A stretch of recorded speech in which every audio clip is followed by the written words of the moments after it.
For the Jew, there's but one thing of value: money. How he gets it makes no difference. The first trade goods are generally worthless trash of all sorts. That's how the little Jews start out. Soon, they reach the point where they can sell from a tray, and before long, they've assembled a complete line of goods.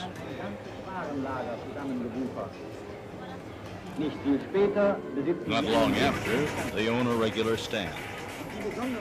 The most ambitious soon own a small shop and then a bigger shop.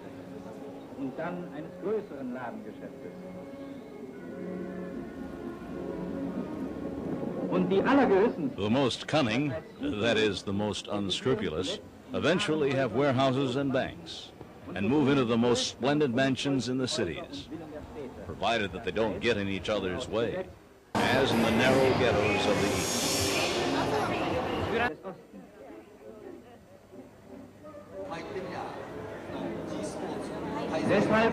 That's why they try to escape to rich lands with rich people.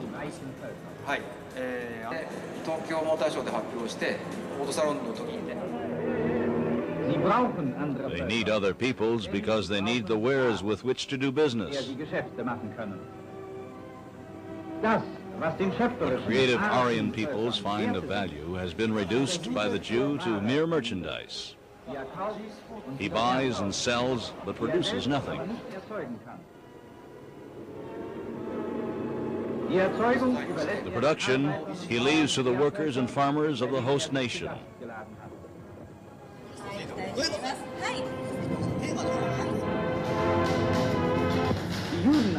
The Jews are a people without farmers or workers, a race of parasites.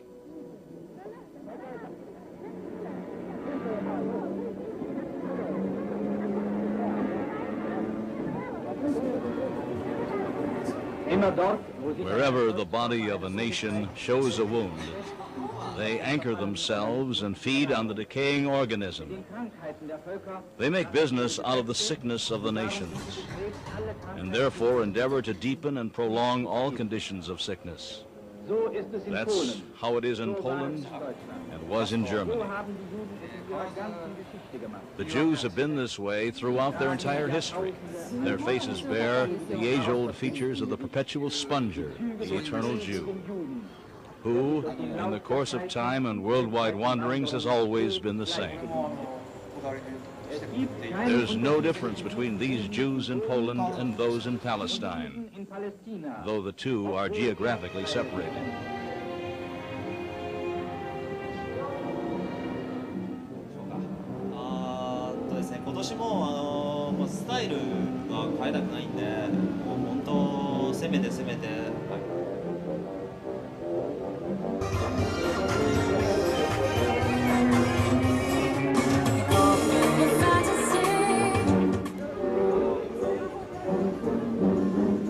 Palestine is the spiritual center of international Jewry, though the Jews are numerically insignificant there. Here at the Wailing Wall, they gather and mourn the fall of Jerusalem.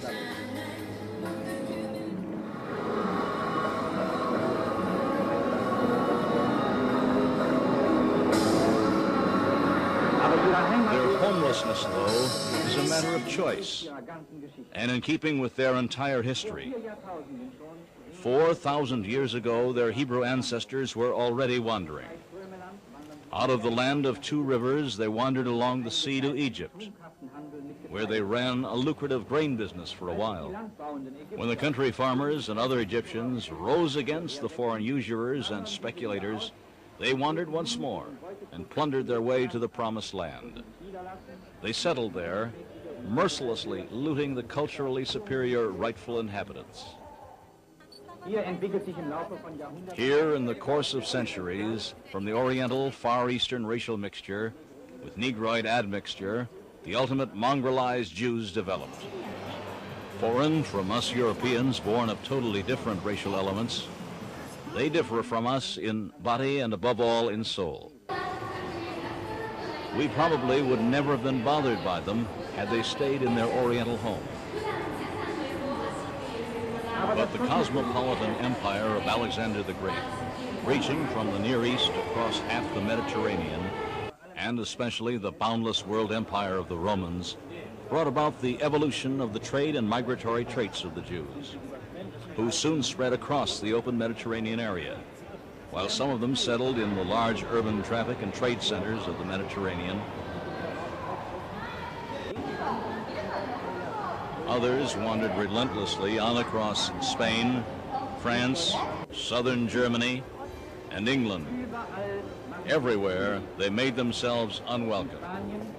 In Spain and France, the people rose openly against them in the 13th and 14th centuries, and they wandered on, mainly to Germany.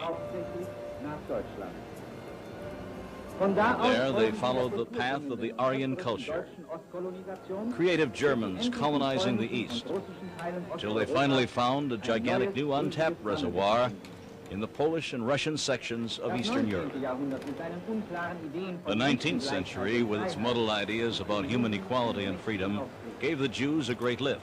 From Eastern Europe, they spread across the entire continent during the 19th and 20th centuries, and then across the world.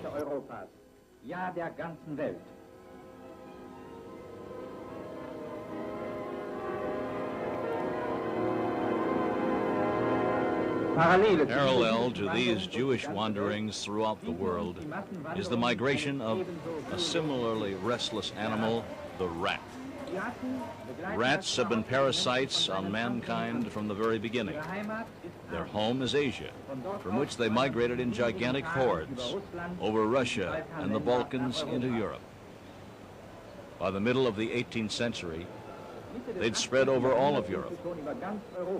Toward the end of the 19th century, with the growing shipping traffic, they took possession of America as well, and eventually Africa and the Far East.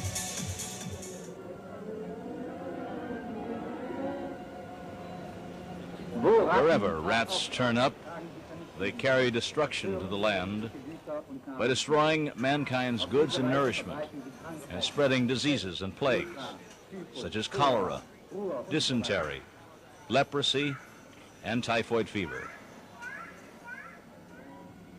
They are cunning, cowardly, and cruel, and usually appear in massive hordes. They represent the elements of sneakiness and subterranean destruction among animals, just as the Jews do among mankind.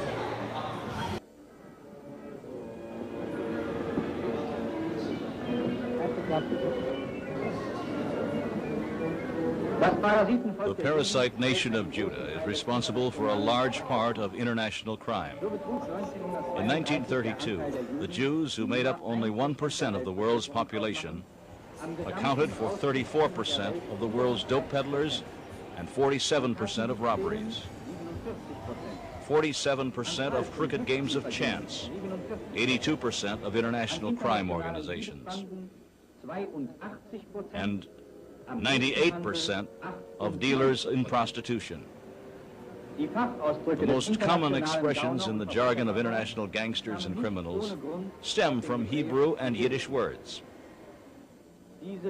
These physiognomies immediately refute the liberal theories about the equality of all who bear a human countenance. The Jews alter their outward appearance when they leave their Polish haunts for the rich world.